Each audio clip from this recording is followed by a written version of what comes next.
베드로가 설교했을 때에 고넬료 집안에 성령이 임한 사실을 우리가 알고 있습니다. 이방인에게 공식적으로 임한 최초의 역사라는 것을 알 수 있지요. 그 다음에 일어난 일이 뭐냐? 바로 그것이 46절에 이는 방언을 말하며 그렇게 말했습니다.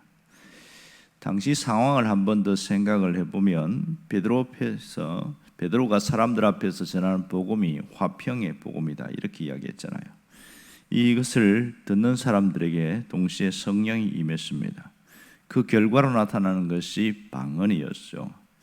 자, 그러면 여기에서 나타난 방언은 무엇인가 하는 거죠. 알아들을 수 있는 방언인가, 알아듣지 못하는 방언인가, 이것을 우리가 생각해 봐야 합니다. 여기서 먼저 우선적으로 생각할 것은 베드로가 어떤 말로 설교를 했는가 하는 거죠. 로마 언어로 설교했을까요? 아니면 히브리어로 설교를 했을까요? 오늘 여기에는 어떤 말로 했는지 잘 모릅니다. 또 이럴 수도 있지요.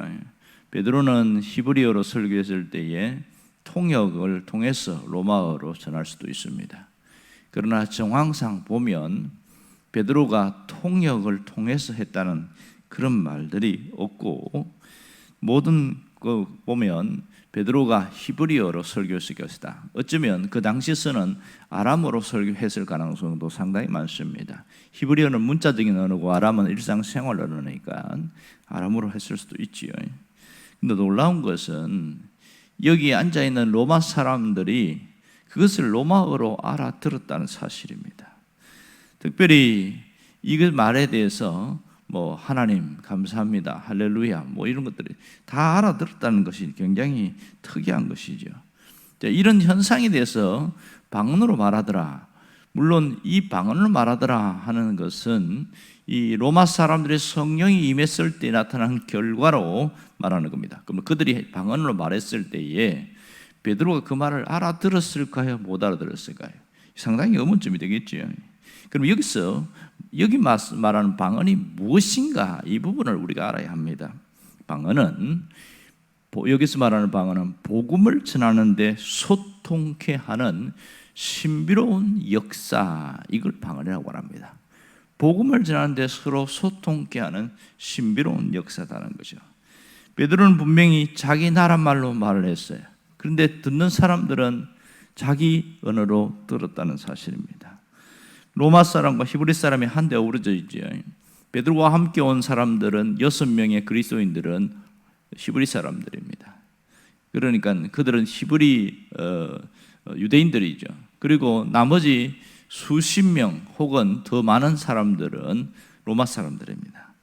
그런데 거침없이 이야기하는데 방언으로 말했다. 이것은 서로 알아들을 수 있는 말로 전해졌다, 이렇게 알 수 있겠죠.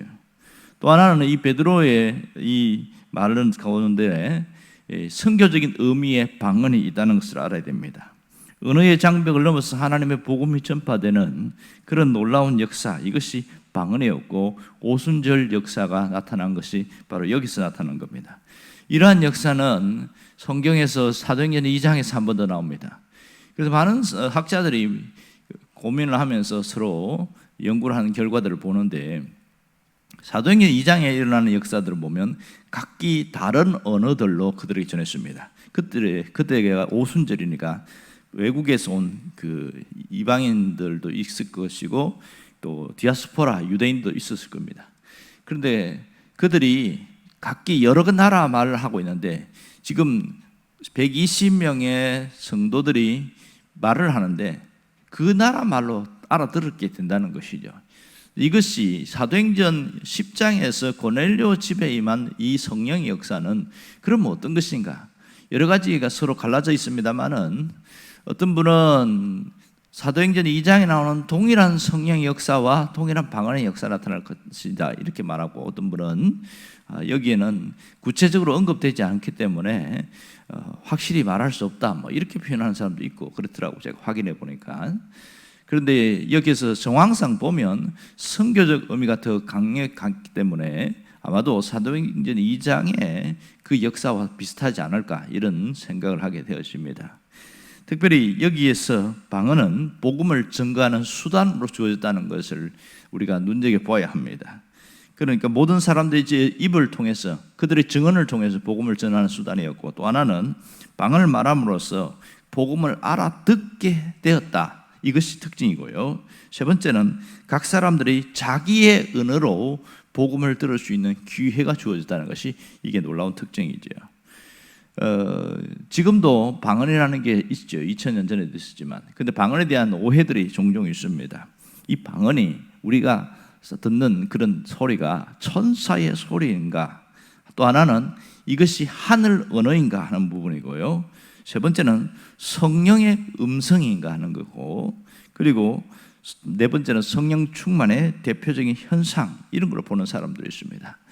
자, 방언은 일반적으로 우리가 사람의 소리는 아닌 걸 알고 있죠. 그러면 천사의 소리인가? 그건 아닐 수 있다는 생각을 하고 있습니다. 특별히 이것은 성령 충만의 현상으로 나타난 것을 보는 것이 훨씬 나을 것입니다. 이 방언은 그러나 이게 어떠한가는 특성을 말하는 것이지 방언의 목적을 말하는 건 아닙니다. 방언의 목적은 유익함입니다. 서로를 위해서 자기를 드러내고 과시함이 아니라 유익함이었습니다. 자, 그러면 고린도전서 12장에 나오는 방언과 여기에서는 차이가 있지요. 지금은 초대교회 당시 오늘 사도행전 2장이나 10장에 나오는 그런 방언은, 그런 일들은 없습니다. 가끔 선교 현장에서 그런 일들이 있다고 하는데 그건 특수한 케이스고요, 일반적이진 않지요. 그 선교사가 방언을 말했는데 그 원주민들이 자기 언어로 알아들었다는 거예요. 근데 그런 것은 특수한 케이스고, 일반적으로 이 방언은 그러면 어떻게 사용되는가 하는 거죠. 원래 방언은 복음을 증거하기 위해서 하나님이 주신 특별한 언어들이었던 것이 원래 본래 목적이었는데요, 그 다음에 이어진 게 뭐냐면 개인의 영성, 신앙을 세우기 위해서 하나님이 주신 겁니다. 그래서 고린도전서에 보면 사도 바울이 이야기하는 그 방언의 이야기를 보면 개인의 영성을 세우는 그 부분으로 하나님이 주신 것이다, 그렇게 이야기를 하고 있습니다. 반면에 이 또 다른 방언의 특징은 뭐냐면 주님의 혀라는 뜻이 있습니다. 이 방언은 그러니까 사도행전 2장에 나오는 보면 위로부터 임한 혀, 불의 혀같이 갈라지는 이런 표현에서 나오는데, 그것은 다른 표현을 하면 다른 언어, 다른 언어들, 이렇게 표현합니다. 그러니까 주님의 혀라는 것이 훨씬 크죠. 이것이 현대적인 의미가 무엇이겠습니까? 우리가 주님의 마음을 품고 그리스도인의 하는 모든 언어는 주님의 혀가 될 수 있다. 이게 방언의 현대적 의미라고 표현할 수 있겠지요. 그러므로 예수를 믿고 난 이후에 하는 말들이 이것이 주님의 혀가 될 수도 있고 세상에 나오는 쓴소리가 될 수도 있는 겁니다. 야고보가 그런 얘기하죠. 사람이 한 입에서 쓴물과 단물을 내뱉는다는 거예요. 원래 우물이라는 것은 쓴물과 단물은 동시에 나올 수 없는데, 이상하게 사람의 혀는, 사람의 입은 쓴물과 단물이 나오더라. 그러면서 같은 곳에서 찬송도 하기도 하고 또 사람을 죽이는 언어를 쓰기도 하고 뭐 이런 얘기를 하고 있습니다. 야고보가 한 이야기는 그리스도인들이 말을 할 때에 어떤 말을 할 것인가, 이 부분을 잘 생각해라. 그리고 우리가 어떤 언어를 사용하며 살아갈 것인가를 정립해야 된다는 겁니다. 그리스도인들은 그리스도의 마음을 가진 그런 표현, 그런 언어들이 나타나야 된다, 그런 얘기를 하고 있는 거죠. 그게 뭡니까? 바로 이게 주님의 마음을 품고 하는 것이 주님의 혀라는 사실입니다. 그러므로 그리스도인들이 쓰는 언어는 세상 사람들과 다를 수밖에 없는 것이죠. 물론 일상생활에서는 똑같은 용어는 같을 수 있지만 그 마음속에서 누구를 품고 있느냐에 따라서 말이 쓴물이 될 수도 있고 단물이 될 수도 있고 그렇습니다. 그러면 우리에게 주신 것은, 주님의 혀는 바로 그리스도의 마음을 품고 하는 모든 언어라, 이렇게 표현할 수 있겠지요.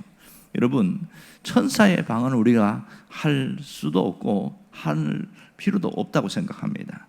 그러나 정말 중요한 것은 자기중심적이고 이기적인 그런 삶을 살던 사람이 주님의 마음을 품고서 표현할 때에 결과가 어떻게 나타나는지 아세요?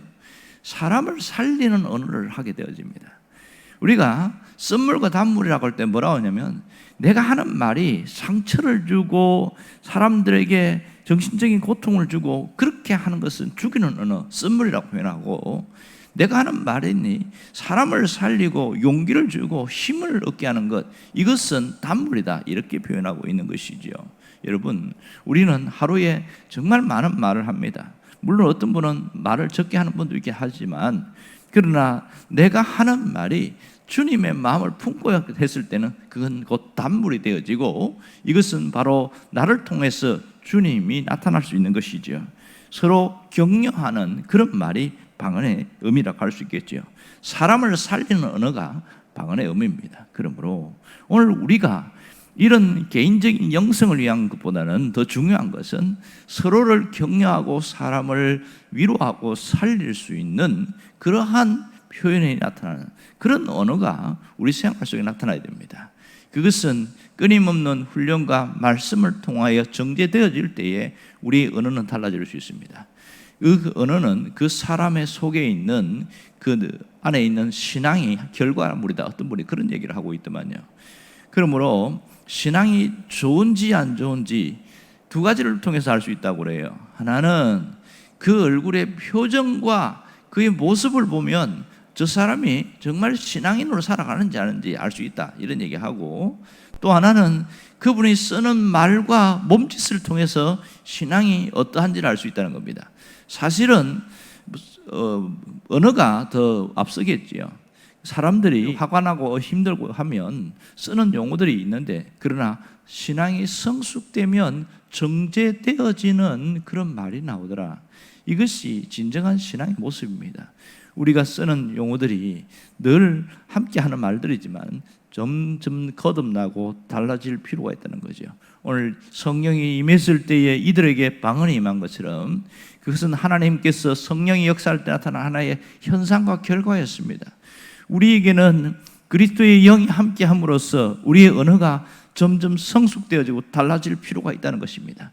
정말 중요한 것은 파괴적이고 상처 주는 말이 아니라 사람을 살리고 위로하는 말들이 우리 입에서 더 많이 나와야 됩니다. 이것을 향하여 끊임없이 기도하고 마음을 먹는 분은 성령께서 우리의 언어를 새롭게 회복시킨다는 사실입니다. 여러분들의 언어가 갈수록 달라지고 회복되어지기를 주의 이름으로 축원합니다. 기도하겠습니다.